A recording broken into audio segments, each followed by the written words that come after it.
চাই final football চাই খেলা চাই খেলা চাই ফাইনাল রিকশা চাই খেলা চাই খেলা চাই ফাইনাল রিকশা চাই খেলা চাই খেলা চাই ফাইনাল ফুটবল চাই খেলা চাই এই শীর্ষাটাও ফাইনাল ফুটবল চাই এই দাঁড়াও ফুটবল চাই ফাইনাল ফুটবল চাই ফুটবল চাই ফুটবল চাই হ্যাঁ রে ভাই বাবুবের সভাপতি জবাব চাই জবাব চাই বাবুবের সভাপতি জবাব চাই খেলা চাই খেলা চাই ফাইনাল খেলা চাই খেলা চাই খেলা চাই ফাইনাল খেলা চাই খেলা চাই খেলা চাই ফাইনাল খেলা চাই বাবুবের সভাপতি জবাব চাই বাবুবের সভাপতি জবাব চাই খেলা চাই খেলা চাই ফাইনাল খেলা চাই খেলা চাই খেলা চাই ফাইনাল খেলা চাই বাবুবের সভাপতি জবাব চাই বাবুবের সভাপতি জবাব চাই দাবি দাওয়াল দাবি দাওয়াল জবাব চাই জবাব চাই জবাব চাই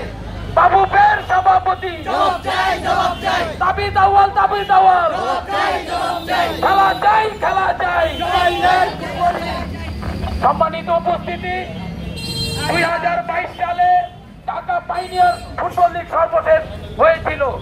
গত 4 বছর যাবৎ ঢাকায় কোনো ফুটবল নেই, তৃণমূলে কোনো ফুটবল নেই। আর এই তৃণমূলে ফুটবল না থাকার কারণে শিশু কিশোররা মাদকে জড়িয়ে যাচ্ছে, কিশোর গ্যাংয়ে জড়িয়ে যাচ্ছে, তারা কেউ সিন্ধের সাথে জড়িয়ে যাচ্ছে। আমরা মাঠে ফুটবল চাই, ঢাকা পাইনিয়ার ফুটবল লীগ জরুরি ভিত্তিতে চালু করা হোক, আমরা এটা চাই। আমরা গত 3 বছর যাবৎ 70 থেকে 80টা টিম এন্ট্রি করে রেখেছি। মাঠে খেলা নেই, খেলা না থাকার কারণে খেলোয়াড়রা এখন আমাদেরকে বিশ্বাস করে না। আমরা যারা তৃণমূলের কোচ রয়েছি আমাদেরকে তারা পছন্দ করে না, বিশ্বাস করে না, আমাদেরকে তারা বাটপার বলে। কিন্তু আমরা মাঠে ফুটবল চাই, জরুরি ভিত্তিতে ফুটবল চালু করা হোক।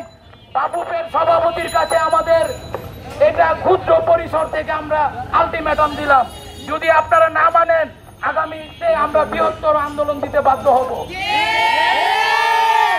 আমার সাথে স্লোগানটা ধরো, খেলা চাই খেলা চাই ফাইনাল খেলা চাই খেলা চাই খেলা চাই ফাইনাল খেলা চাই খেলা চাই খেলা চাই ফাইনাল খেলা চাই বাবুবের সভাপতি জবাব চাই বাবুবের সভাপতি জবাব চাই এ পর্যায়ে আমাদের আলী হোসেন ভাই কথা বলবে।